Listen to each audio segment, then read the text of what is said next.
44वें स्थापना दिवस पर दिल्ली में बीजेपी मुख्यालय में राष्ट्रीय अध्यक्ष जेपी नड्डा ने पार्टी का झंडा फहराया। उन्होंने बीजेपी कार्यकर्ताओं को प्रधानमंत्री के नेतृत्व में पार्टी को और आगे ले जाने का आह्वान भी किया। और बीजेपी के स्थापना दिवस के मौके पर पार्टी अध्यक्ष जेपी नड्डा ने वॉल राइटिंग कार्यक्रम की शुरुआत की। इस मौके पर दिल्ली में पार्टी मुख्यालय की दीवार पर नड्डा बीजेपी का लोगो उकेरते दिखे। वॉल राइटिंग के माध्यम से नेशन वाइड हमारा ये जो लोकसभा प्रवास का कैंपेन है, जिसका आयाम है वॉल राइटिंग, वो प्रारंभ हो रहा। वहीं यूपी के मुख्यमंत्री योगी आदित्यनाथ ने लखनऊ के बीजेपी कार्यालयों में पार्टी का झंडा फहराकर 14 अप्रैल तक चलने वाले कई कार्यक्रमों की शुरुआत की। इस मौके पर राज्य के उप मुख्यमंत्री ब्रजेश पाठक और केशव प्रसाद मौर्य भी कार्यक्रम में मौजूद रहे। भाजपा सबका साथ सबका विकास और कांग्रेस और भाजपा विरोधियों का कुछ का साथ कुछ का विकास। उत्तराखंड के मुख्यमंत्री पुष्कर धामी ने देहरादून में पार्टी कार्यालय में झंडा फहराया और कहा कि पार्टी को ऊंचाइयों पर पहुंचाने में कार्यकर्ता अहम योगदान करते हैं। महाराष्ट्र में हनुमान जयंती के मौके पर कई कार्यक्रमों का आयोजन किया गया। हालांकि किसी अनहोनी की आशंका के मद्देनजर प्रशासन ने पूरे प्रदेश में कड़ी सुरक्षा व्यवस्था का इंतजाम भी किया और हुड़दंगियों पर नजर रखने के लिए जगह जगह पुलिस की तैनाती की गई थी। अमरावती में स्थानीय सांसद नवनीत राणा और विधायक रवि राणा ने भव्य हनुमान चालीसा पाठ का आयोजन किया। नवनीत राणा ने कहा कि भारतीय संस्कृति में उत्सव की अपनी एक परंपरा है। हनुमान जन्म उत्सव इस देश में रहने वाला हर व्यक्ति हिंदुस्तान में रहते हैं और हमारी परंपरा, हमारी विचारधाराओं को तो हम मानेंगे। राणा दंपति के कार्यक्रम में भी भारी सुरक्षा बल की तैनाती की गई थी। हालांकि कार्यक्रम शांतिपूर्ण ढंग से संपन्न हुआ। राणा दंपति के इस कार्यक्रम में पिछले साल की घटना का साया भी मंडराता दिखा। नवनीत राणा और रवि राणा पिछले साल हुई अपनी गिरफ्तारी को लेकर उद्धव ठाकरे पर हमलावर भी दिखे और कहा कि इस बार प्रदेश में हनुमान चालीसा का पाठ करने पर देशद्रोह का मुकदमा नहीं होगा। हनुमान जी का नाम लेना और हनुमान चालीसा पठन करने पे पिछले साल महाराष्ट्र में वो देशद्रोह था, पर मुझे लगता है आज महाराष्ट्र में हनुमान चालीसा का पठन करना या राम जी का नाम लेना कोई देशद्रोह नहीं होगा।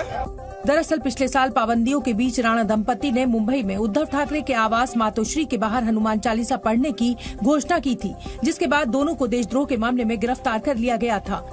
नहीं, हमने संकल्प किया कि बाहर निकलते ही इतनी ऊंची प्रतिमा मूर्ति की स्थापना करेंगे कि उद्धव ठाकरे जैसे विरोधक जब महाराष्ट्र में घूमेंगे तो बजरंगबली की 111 फुट की प्रतिमा उनको दिखना चाहिए। रवि राणा ने कहा कि राम मंदिर के लोकार्पण के दिन ही अमरावती में 111 फीट ऊंची हनुमान प्रतिमा का अनावरण केंद्रीय गृह मंत्री अमित शाह से करवाया जाएगा। विदिशा में बागेश्वर धाम की तरफ से आयोजित कथा की शुरुआत कलश यात्रा के साथ हुई। 13 अप्रैल तक चलने वाले इस आयोजन में पंडित धीरेन्द्र शास्त्री भी शामिल होंगे, जिसके लिए देर रात धीरेन्द्र शास्त्री विदिशा पहुंचेंगे। कलश यात्रा की तैयारी काफी दिनों से की जा रही थी। कलश यात्रा के लिए प्रशासनिक स्तर पर भी बड़ी तैयारियां की गई। कलश यात्रा का रूट पहले से ही तय कर दिया गया था। श्रद्धालुओं को किसी प्रकार की कोई परेशानी न हो, इसके लिए कार्यक्रम में 1500 से अधिक पुलिस कर्मचारियों की ड्यूटी लगाई गई थी। यूपी के बिजनौर में एक बेकाबू ट्रक ने बाइक सवार को टक्कर मार दी।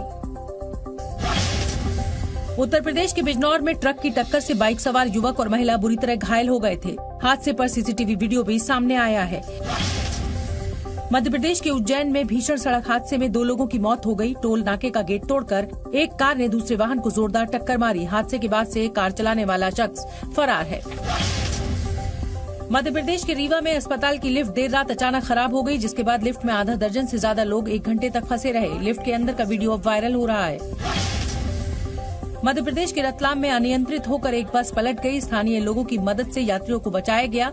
हादसे में कुछ यात्री घायल हुए हैं। उत्तर प्रदेश के इटावा में दुकानों में भीषण आग लगी है। दुकानों की आग आसपास भी फैल गई थी, जिससे लाखों का नुकसान हुआ है। बिहार में शांति के साथ हनुमान जयंती मनाई गई। हालांकि किसी अनहोनी की आशंका के कारण प्रशासन पूरी तरह तैयार दिखा और इसीलिए हर संवेदनशील जगह की निगरानी की गई और सुरक्षा के कड़े इंतजाम किए गए। रामनवमी के दिन हिंसा का शिकार बने सासाराम में तनाव के बीच हनुमान मंदिरों में बड़ी संख्या में भक्त उमड़े। जिन इलाकों में हिंसा हुई थी वहां भी मंदिरों में दर्शन के लिए लोग जुटे। इस दौरान मंदिरों के आसपास सुरक्षा के कड़े इंतजाम किए गए थे ताकि किसी तरह से तनाव पैदा न हो। वहीं नालंदा के बिहार शरीफ में भी शांति से हनुमान जन्मोत्सव मनाया गया और मंदिरों में बड़ी संख्या में श्रद्धालु उमड़े। दरअसल बिहार शरीफ में भी रामनवमी पर हिंसा हुई थी, इसलिए प्रशासन ने खास एहतियात बरती। इस दौरान सुरक्षा बलों ने फ्लैग मार्च निकाला और संवेदनशील जगहों पर पुलिस की तैनाती की गई ताकि अमन चैन बिगाड़ने की कोई भी साजिश कामयाब न हो सके। इस बीच बिहार में हिंसा पर सियासी बयानबाजी भी लगातार जारी है। अब राज्य के उप मुख्यमंत्री तेजस्वी यादव ने अमित शाह के दंगाइयों को उल्टा टांग देने वाले बयान पर पलटवार किया है और कहा है कि बिहार की जनता उल्टा करने वालों को सीधा कर देगी। उल्टा टांग देना, सीधा कर देना, ये बिहार है। हम तो कहना चाहते हैं कि ये बिहार है और बिहारी जो है उल्टा जो करेगा उसको सीधा कर देगा। हालांकि बीजेपी ने नीतीश और तेजस्वी से सवाल किया कि क्या वो लोग दंगाइयों को सजा नहीं फूल बरसाना चाहते हैं। दंगा का कोई धर्म नहीं होता, इसलिए अगर गृह मंत्री जी ने कहा कि दंगाइयों को उल्टा टांगना चाहिए, इस पर महागठबंधन के लोगों को एतराज क्यों है? तेजस्वी जी और नीतीश जी को एतराज क्यों है? आखिर दंगाइयों पर क्या वो फूल बरसाना चाहिए? हनुमान जयंती के मौके पर भोपाल में शोभा यात्रा निकाली गई। इस दौरान हिंदू मुस्लिम आपसी भाईचारे की तस्वीर भी दिखी। यात्रा में बजरंग बली की प्रतिमा पर मुस्लिम समुदाय के लोगों ने पुष्प वर्षा की और आपसी भाईचारे की मशाल पेश की। इन तस्वीरों को आप देखिए। हनुमान जी की प्रतिमा पर फूल बरसाए गए और खास बात यह है कि जिस गंगा जमुनी तहजीब के साथ हिंदुस्तान आगे बढ़ता है वो यहाँ पर देखने को मिली। मुस्लिम भाइयों ने भी इस पूरी शोभा यात्रा में हिस्सा लिया और हनुमान जी की मूर्ति के ऊपर फूल बरसाए।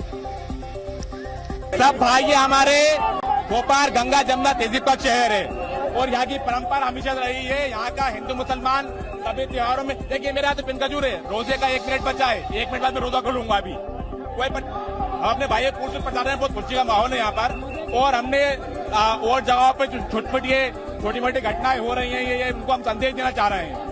कुछ नहीं है, ये इस लड़ाई झगड़ों दंगों से हमारा देश ही पीछे होगा। इस तरीके से आपस में प्यार बांटे चलें और हिंदुस्तान को दुनिया में नहीं, दुनिया में नंबर 1 देश बनाएं।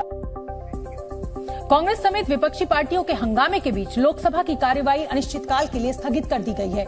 बजट सत्र का दूसरा चरण पूरी तरह हंगामे की भेंट चढ़ गया। वहीं आज जैसे ही सदन की कार्यवाही शुरू हुई, काले कपड़े पहने कांग्रेस नेताओं सहित कुछ विपक्षी दलों के सांसद लोकसभा अध्यक्ष ओम बिरला की सीट के पास आ गए और अडानी मामले में संयुक्त संसदीय समिति गठित किए जाने की मांग को लेकर नारेबाजी करने लगे। लोकसभा अध्यक्ष ओम बिरला ने इस पर नाराजगी व्यक्त की और कहा कि इस प्रकार का व्यवहार संसदीय प्रणाली के लिए ठीक नहीं है। इस तरीके से सदन की गरिमा को गिराना कतई उचित नहीं है। लोकसभा में आज बीजेपी के नेता भगवा अंगवस्त्र पहने हुए दिखे। संसद के बजट सत्र का दूसरा चरण 13 मार्च से शुरू हुआ था, जिसमें विपक्ष ने अडानी समूह से जुड़े मामले की जांच के लिए जेपीसी गठित किए जाने की मांग को लेकर हंगामा किया, तो सत्ता पक्ष की तरफ से लंदन में राहुल गांधी की टिप्पणी को लेकर माफी की मांग पर हंगामा किया गया। Zee News।